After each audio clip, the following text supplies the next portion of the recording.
नमस्कार, मैं श्रेया और आप देख रहे हैं खबरें बिहार। बढ़ते हैं खबरों की ओर। बिहार से चौंकाने वाला रिजल्ट देंगे लोकसभा चुनाव को लेकर तेजस्वी का बड़ा दावा। तेजस्वी ने कहा कि जन विश्वास रैली के दौरान बिहार के लोगों ने भरपूर प्यार, विश्वास और ताकत दिया। इसके लिए पूरे बिहार के लोगों को धन्यवाद देते हैं। केवल 10 दिनों के अंदर हम लोगों ने जन विश्वास रैली किया। खराब मौसम के बावजूद भी लाखों की तादाद में लोग जुटे और एक ऐतिहासिक रैली का सफल आयोजन किया गया। आने वाले चुनाव को देखते हुए बिहार की धरती ने रैली के माध्यम से पूरे देश में संदेश दिया कि हमारा इंडी गठबंधन मजबूत है। कैबिनेट विस्तार में हो रही देर पर तेजस्वी ने उठाए सवाल। बिहार में एनडीए सरकार के गठन के करीब 1.5 महीने बीत चुके हैं, लेकिन अभी तक नीतीश कैबिनेट का विस्तार नहीं हो सका है। मुख्यमंत्री समेत कुल 9 मंत्रियों के जिम्मे सभी विभागों की जिम्मेवारी है। एक मंत्री 3-4 से अधिक विभागों का काम देख रहे हैं। तेजस्वी ने सरकार से पूछा है कि आखिर कैबिनेट विस्तार में देरी क्यों हो रही है, आखिर क्या कारण है कि अभी तक कैबिनेट का विस्तार नहीं हुआ।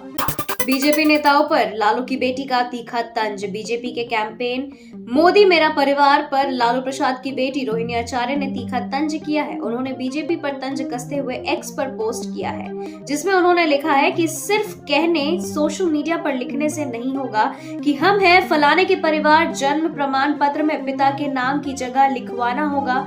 रोहिणी आचार्य ने इस पोस्ट के जरिए पीएम मोदी समेत उनके मंत्रियों और बीजेपी के उन नेताओं को निशाने पर लिया है जिन्होंने अपने एक्स अकाउंट में प्रोफाइल नाम के आगे जोड़ा है। कांग्रेस को झटके पर झटका। लोकसभा चुनाव से पहले दिग्गज नेता ने पार्टी को कहा गुड बाय।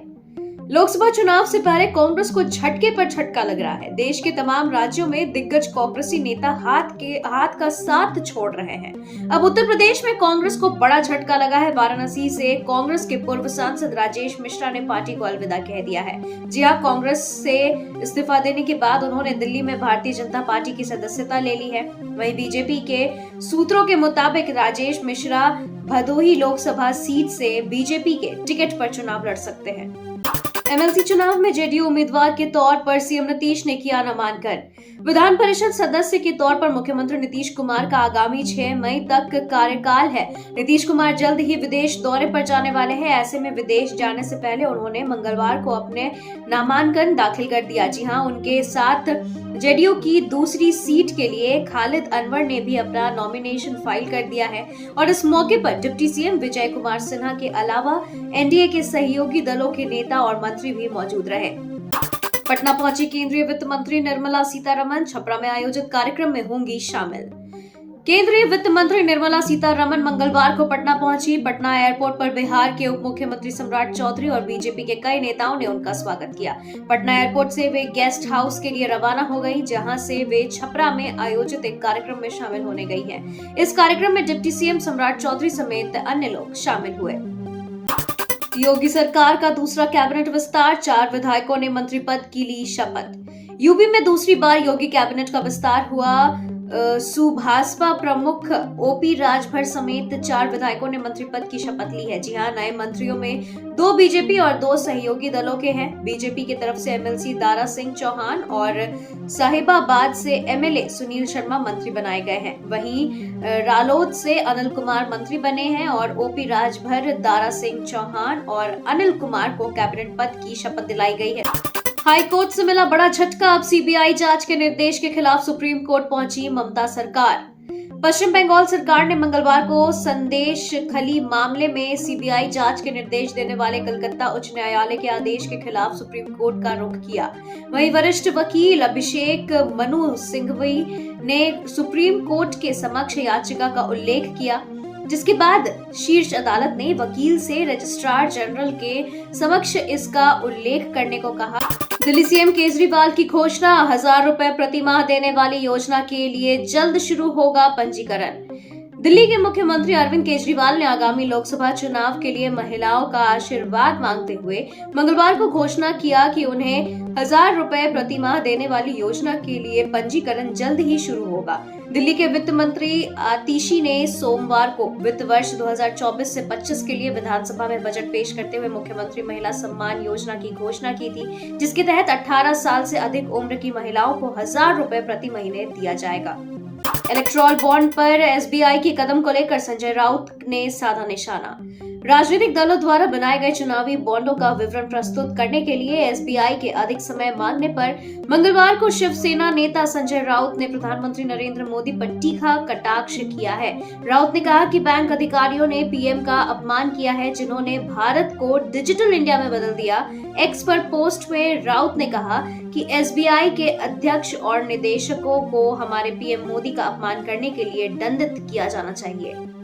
भर्ती प्रक्रिया को पारदर्शी बनाने वाली ठोस योजना तैयार कर रही है कांग्रेस के पूर्व अध्यक्ष राहुल गांधी ने उत्तर प्रदेश में पेपर लीक की हालिया घटनाओं की पृष्ठभूमि में मंगलवार को कहा कि उनकी पार्टी भर्ती प्रक्रिया को पारदर्शी बनाने के लिए एक ठोस योजना तैयार कर रही है और जल्द ही एक दृष्टिकोण लोगों के सामने रखेंगी।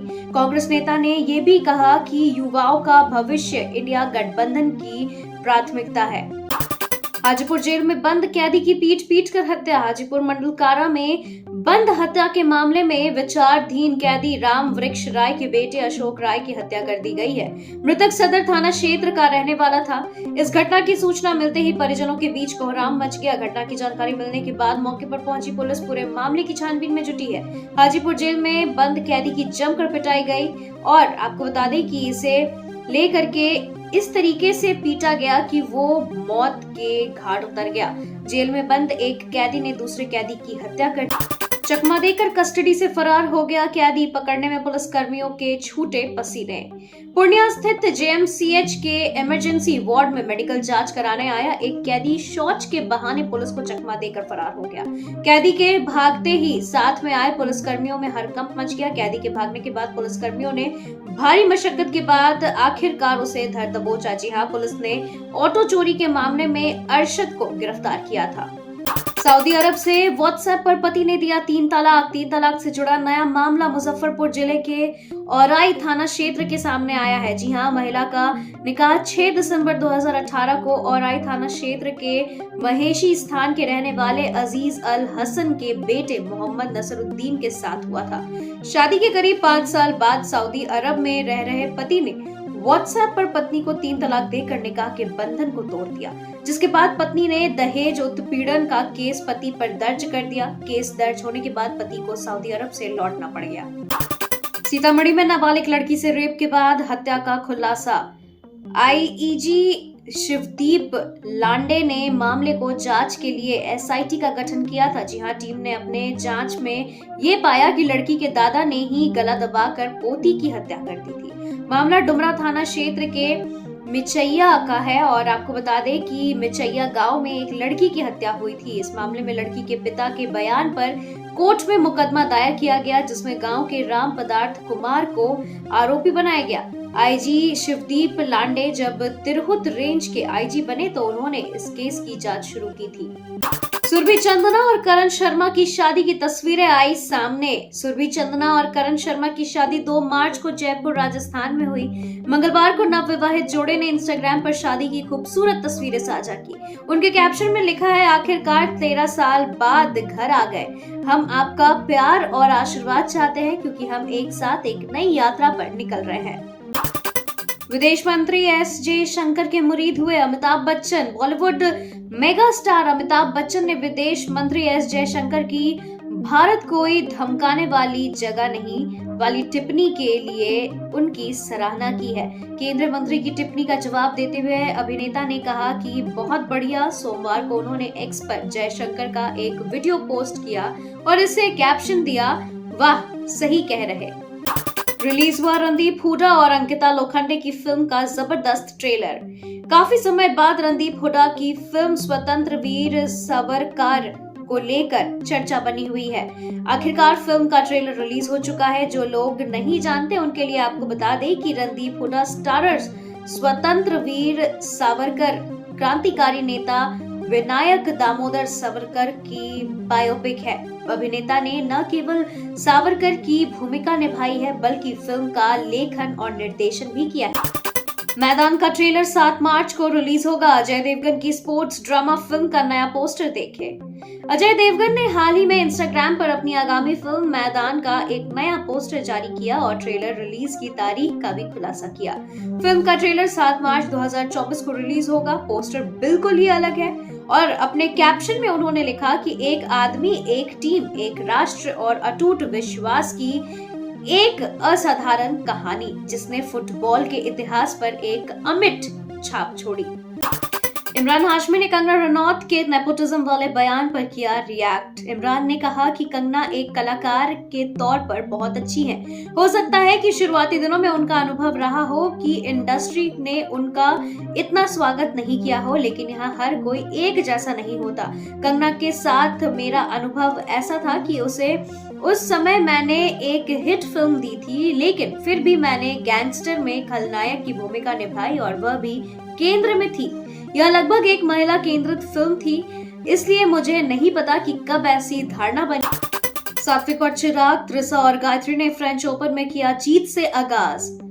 सात्विक कसाई राज रंकी रेड्डी और चिराग शेट्टी की स्टार भारतीय जोड़ी मंगलवार को यहां मलेशिया के ओंग यू सिन और टियो ई में खिलाफ बड़े मुकाबले में जीत के साथ फ्रेंच ओपन में सुपर 750 बैडमिंटन टूर्नामेंट के दूसरे दौर में पहुंच गई। विश्व रैंकिंग में शीर्ष पर काबिज भारतीय जोड़ी ने 47 मिनट तक चले कड़े मुकाबले में 21-13 और 24-21 से जीत दर्ज की है।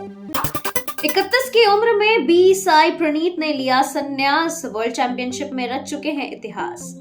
भारतीय badminton star B Sai Praneeth ने महज 31 साल की उम्र में बैडमिंटन करियर पर विराम लगा दिया है। जी हां, साई प्रणीत वही स्टार शटलर हैं जिन्होंने 2019 के वर्ल्ड चैंपियनशिप सीजन में इतिहास रचा था। साई प्रणीत ने 2019 के वर्ल्ड चैंपियनशिप सीजन में ब्रॉन्ज मेडल जीतकर इतिहास रचा था। तब वो 36 साल बाद ये उपलब्धि हासिल करने वाले पहले भारतीय बने। इससे पहले 1983 में प्रकाश पादुकोण ने ब्रॉन्ज मेडल जीता था।